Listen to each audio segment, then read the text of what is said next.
अपने कबले बोलो न संहारी अरविंद जीजू हाथ जोड़ी बा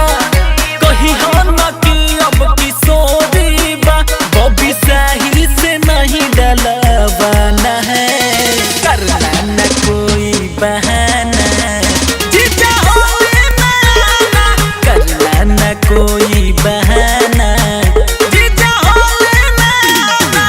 दिया तो रहे रोज लगही हो हमरा में डललो न कबही हो दीदिया तो रहे रोज लगही हो हमरा में डललो न कबही हो प्यारी साली का दिल न दुखाना है करना न कोई बहाना जीजा होली में आना करना न कोई बहाना जीजा होली में आना। आदित्य स्टूडियो मनिया मिर्जाबाद। मस्त मस्त और धासु बिरहा सुने खातिर इंस्टॉल करी भोजपुरी संगीत ऐप इंस्टॉल करे खातिर नीचे डिस्क्रिप्शन में दिहल लिंक पर क्लिक करी।